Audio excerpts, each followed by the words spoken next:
Shalom from Israel to all of the Daystar viewers around the world. I'm Moshe Bar Tzvi, the producer and founder of Israel Now News.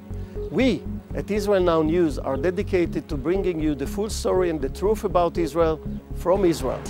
It's written in the Holy Bible when David said in Psalm 25:5, "Lead me in your truth and teach me, for you are the God of my salvation. For you I wait all the day long." And God says in Zechariah 8:16, "These are the things that you shall do. Speak out the truth to one another. Judge with truth and judgment to peace in your gates.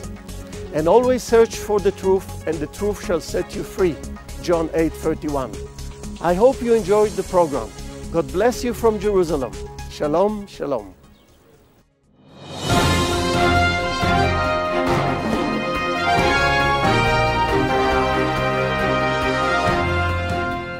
Welcome to Israel Now News. I'm Yochanan El Rom. And I'm Erin Viner. In our top story, Prime Minister Netanyahu appears to have received enough votes and will, barring any unforeseen developments, be asked by the President of Israel to form the next government. The Israeli public went to the polls last week, and voter turnout was the highest since 1999. So Benjamin Netanyahu apparently is set to continue serving as Prime Minister and will launch negotiations to build a coalition. Al Jazeera has confirmed the death of one of its embedded reporters in Syria. According to the Pan-Arabic news station, the reporter was shot 3 times by a sniper in the province of Dara. This is the second journalist to be killed in the Arab Republic in just 1 week. Christophe Delors, who is the head of the media watchdog RSF, said that his organization condemns the increasing threat to journalists who are oftentimes being targeted, and that Syria is now considered to be the world's most dangerous country for news providers of all kinds. The Russian Emergencies Ministries has sent 2 planes to Lebanon to evacuate more than 100 Russian citizens from Syria. The Kremlin has been a strong supporter of the Assad regime since the uprising in Syria began 22 months ago, but this evacuation, coupled with recent diplomatic statements, seems to be a sign that Moscow is losing faith in Assad's ability to prevail. Russia's deputy foreign minister recently told the Russian news agency that the regime and government in Syria is losing control of more and more territory. He went on to say that, unfortunately, a victory of the Syrian opposition cannot be ruled out. At least 81 people have been confirmed dead after al-Qaeda terrorists staged a bloody siege at a natural gas plant in the Sahara Desert of Algeria. According to reports, many of the bodies were badly disfigured, making it difficult to determine whether they were terrorists or hostages.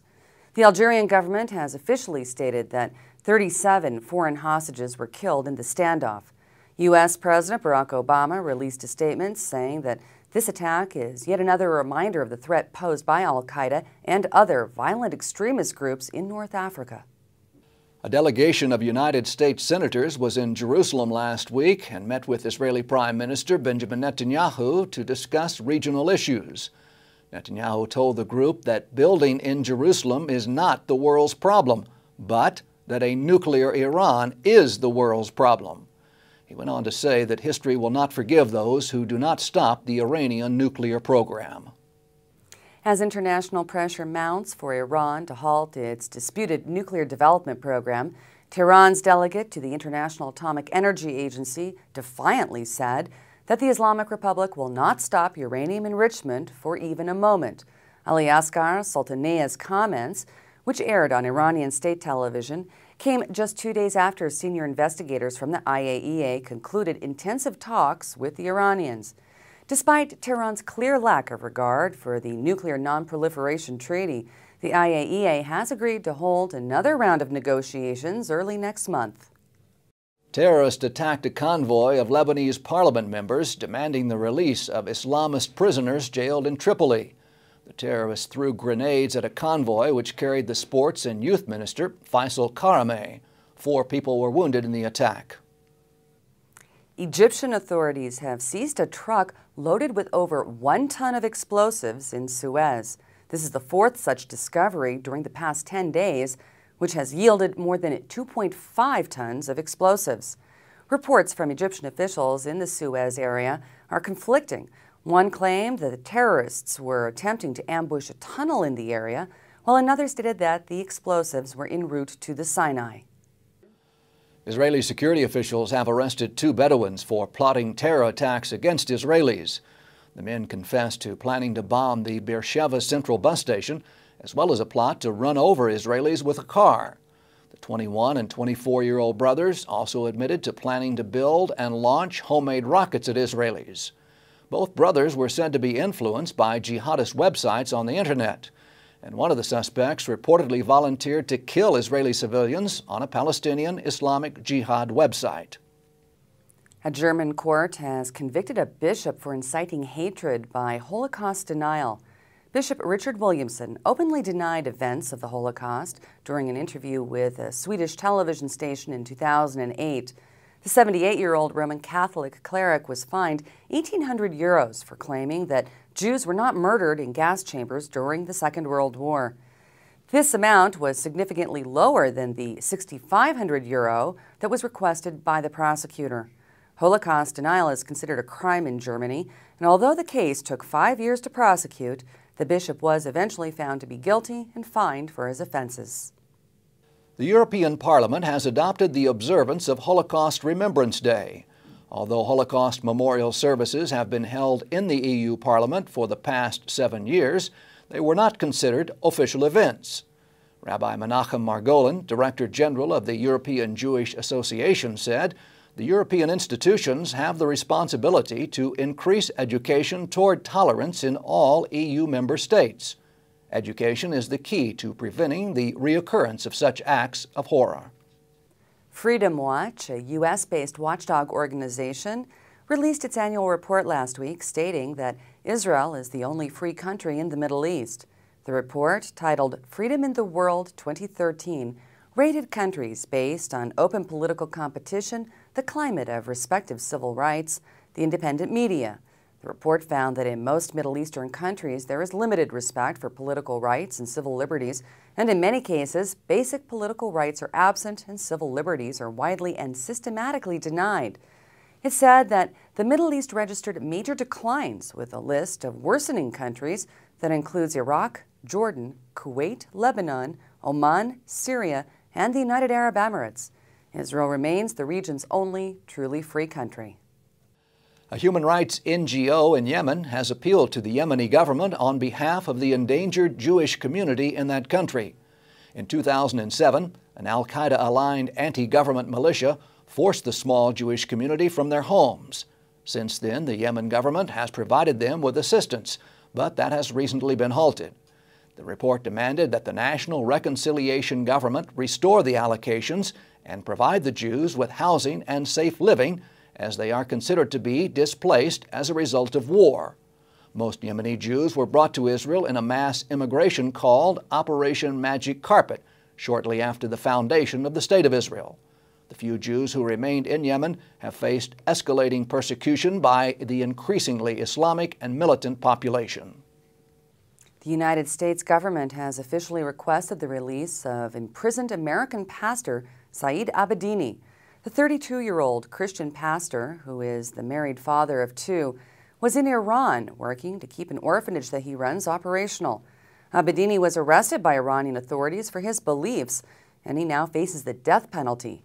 Tommy Viator, the spokesman for the United States National Security Council, released a statement saying that we remain troubled by the case of U.S. citizen Pastor Abedinis, who was arrested more than 3 months ago on charges relating to his religious beliefs.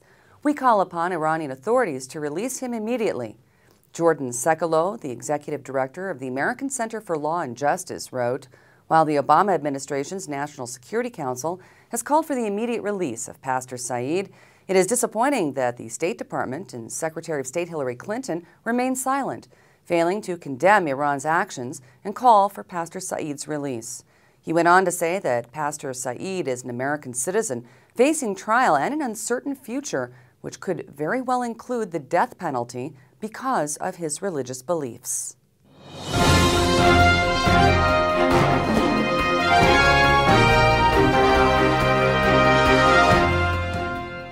And that concludes the news portion of our show. Stay tuned for Ask the Source with Josh Reinstein. Hello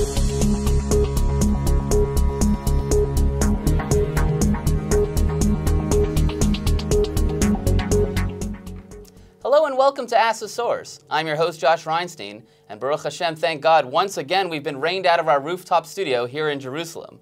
My guest today is Tony Stone, director and founder of Team Support Ministry. Tony, thank you for being on the show. Thank you for having me. Tony, tell our viewers a little bit about what is Team Support Ministry? Well, we were founded some 55 years ago, and for 55 years we've been involved in evangelism around the world.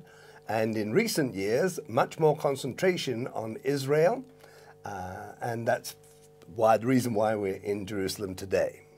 Well, tell us a little bit about what are you doing here in Israel? We came over originally for a conference, and that was the first 3 or 4 days of our visit. And then I've been catching up with contacts in the city and in other parts of the country. Well, you're based out of England. How much a factor is Christian support for Israel in England today?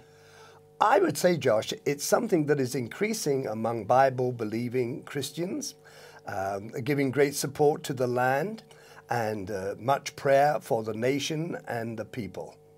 You know, we're seeing a lot of condemnation from the mainline churches in England for Israel. How does it differ, the support from the evangelical Bible-believing church vis-a-vis the mainline churches, and why is there that discrepancy? I think it's a very clear division. As you said, among many of the mainline churches, they are not sympathetic always to Israel, whereas the Bible-believing evangelical people are very, very much involved in prayer for and support of Israel. Has the Bible-believing Christian support for Israel been able to be translated into political support for Israel, or has it not permeated the political echelons?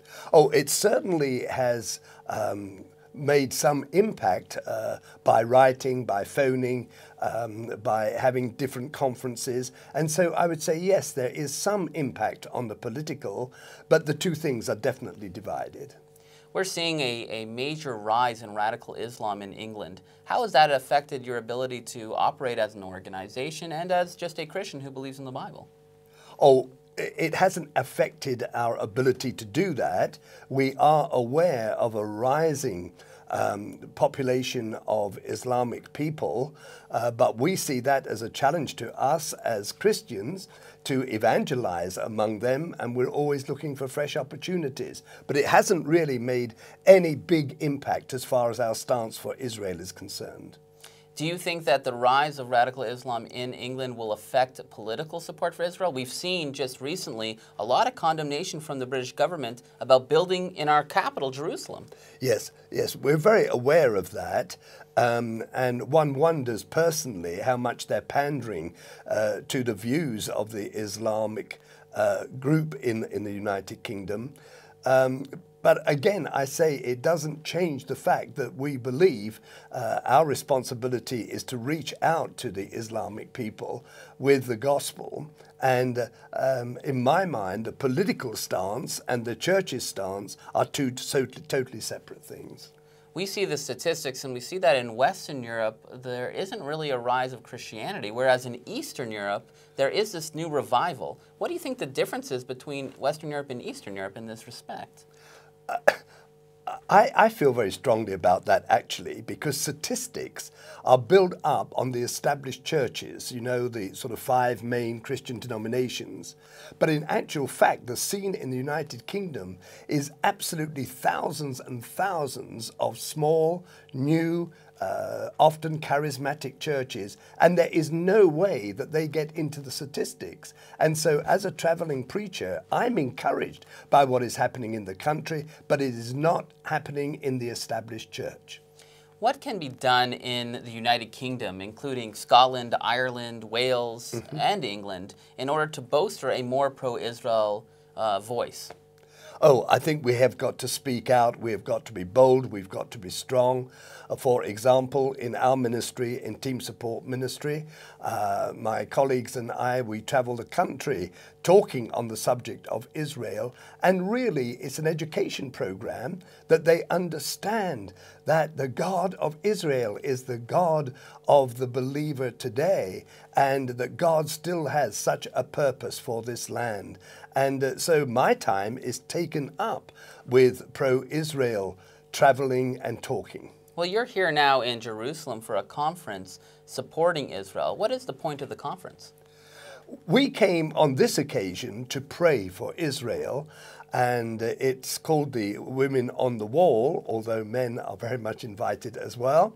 And so God was very good to us. We had one of the few fine days, and we were able to go up onto the wall and make biblical proclamation over the city and to pray for current events that are happening here at this time. In fact, we prayed for rain, and if any prayer was answered, it certainly was this time. Well, Tony, there are literally tens of millions of people watching this show. What message do you have for our viewing audience? I want to say, first of all, that we need to be remembering that the God of Israel is the God of the whole world, and that the Christ that was crucified in this city was crucified for all. And we need to have just a love for the nation. We need to pray for Israel. We need to support Israel. We need to get involved with Israel. And on a personal note, having observed this week, again, and I come here regularly, this is the time to come and visit Israel and to stand with Israel. If ever they needed to know that believers around the world love them, this is the hour. And I would encourage you to come and to visit and support and stand in unity with our dear brothers and sisters among the Jewish nation. Tony, thank you for being on the show. And thank you for tuning in to Ask the Source. I'm your host, Josh Reinstein. Now back to the studio.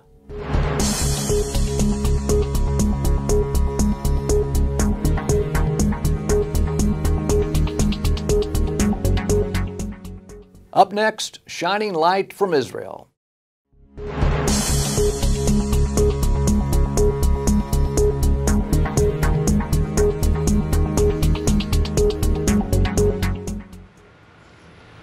Modern transportation is driven almost entirely by conventional fuel. As a result, oil is considered the most strategic commodity in use today. Remove the fuel supply, and sophisticated economies will grind to a halt. And here lies the problem. Besides the fact that fossil fuel emissions are a major factor in the advancement of global warming, almost 80% of the world's crude oil reserves are situated in countries of the Middle East, all of which are undemocratic and are openly hostile to the West. They use the revenue they generate from sales to acquire weapons and sponsor terrorism. Moreover, every time one of the oil-producing countries wants to pressure the developed world, it cuts back production and causes gasoline prices to skyrocket. Not a healthy situation for a nation that needs both security and fuel at reasonable prices. The world economy is strangled by oil prices. And without getting oil back in order, that is, getting oil down or eliminating oil, it will keep strangling the world economy. This is a recent motor show in Beijing, China. China, followed by India, is today the fastest growing importer of petroleum, and in the not too distant future could be the world's largest consumer. US security officials have long said China's escalating thirst for fuel will drive it ever closer to terrorist-sponsoring governments like Iran, to such an extent that it will compromise US-China relations. And by the way, this is what commuters in Beijing have to endure on their roads. In some places, the pollution is so dense that visibility is restricted to less than 100 meters. In 2009, Prime Minister Benjamin Netanyahu announced that Israel is taking the lead to help the world lose its dependence on oil. We set a course for a 10-year program where we put between $40 and $50 million a year into research, development, support of fledgling companies, and most importantly of all is international cooperation, both on policy issues, technology issues, and explaining the importance of this. Several universities, private companies and startups have been involved in alternative energy research for years. The Israeli electric car enterprise, Better Place, is one of the participants. Others have only just recently joined the race. The idea is to create another startup nation, not just on ICT, but now on technologies to replace oil. And there's so many of them already on the way that we believe we can have an impact very quickly.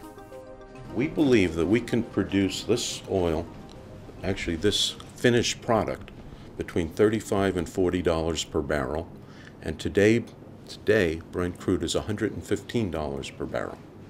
And with time, our costs will go down because it's technologically and R&D based, whereas conventional oils are based just on the available supply, which is short.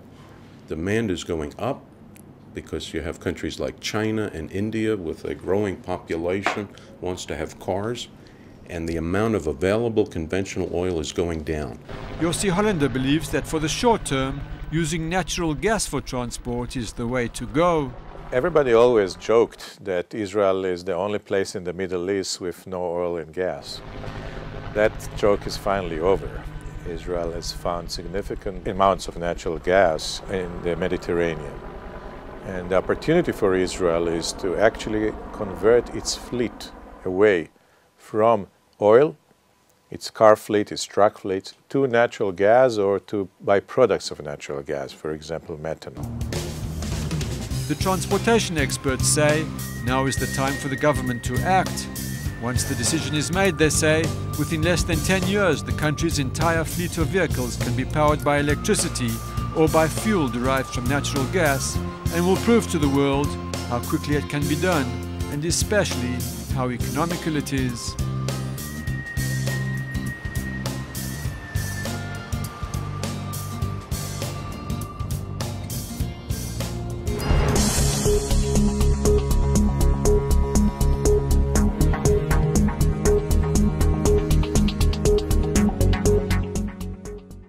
Please stay tuned for the ICEJ report from the International Christian Embassy, Jerusalem.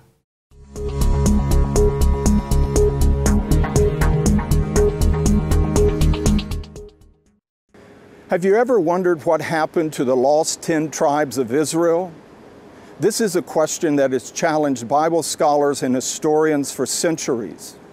Now, the Bible does tell us that as the Assyrian Empire came against the northern 10 tribes some 2,700 years ago, that there were members of the northern tribes who heeded the warnings of the prophets, and they fled south to Jerusalem and to the kingdom of Judea.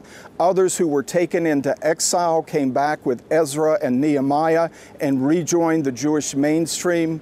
And so we can say with confidence that the Jewish people we have with us today contain significant remnants of all 12 tribes. Yet there were many from the northern 10 tribes who were indeed lost to history, and the search for them goes on to this day. Now, the body that has the final say in determining who truly has Jewish ancestry are the chief rabbis of Israel who sit here in the great synagogue in Jerusalem.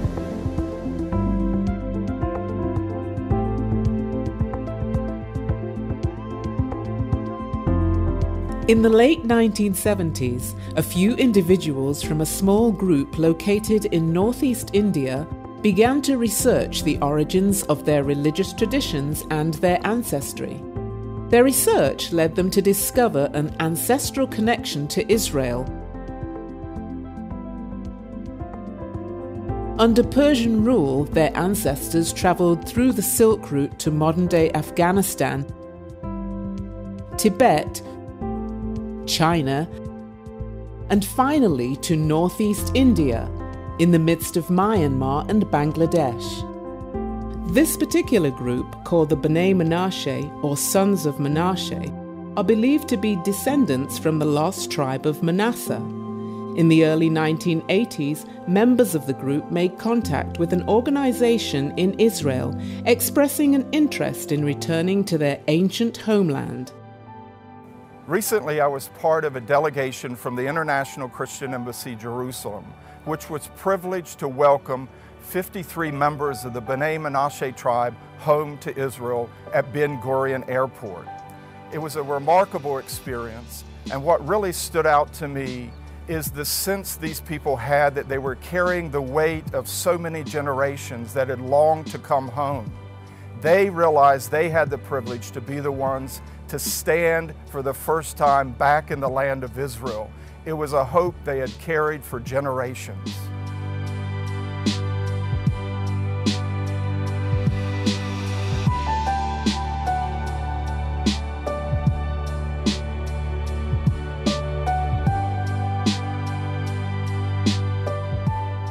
The Christian Embassy supports the return of the B'nai Menashe because we believe it is the incredible handiwork of God. The prophet Isaiah in chapter 43 promises, "I will bring your descendants from the east." For the 13 families that we recently welcomed home at Ben Gurion Airport, the long journey for them was finally over. But there are still 7,000 B'nai Menashe remaining in Northeast India who are longing to come home, and we've committed to help them.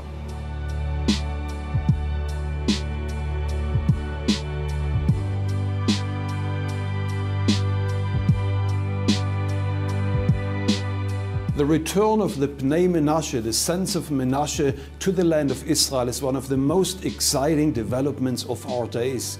This is exactly what the Bible speaks about in Jeremiah chapter 30 verse 3, where God says He will bring back from captivity the sons of Israel, the house of Judah, back to their land to possess it.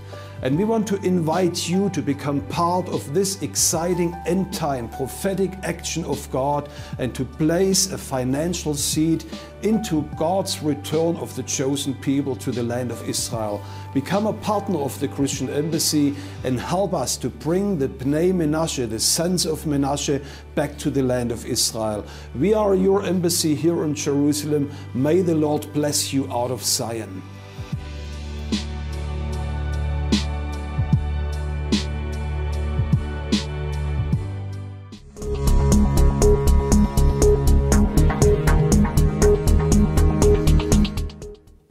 That's all for this edition of Israel Now News. I'm Yochanan El-Rom. And I'm Erin Viner reporting from our studio in Jerusalem. Please join us again next week for all your Israel updates.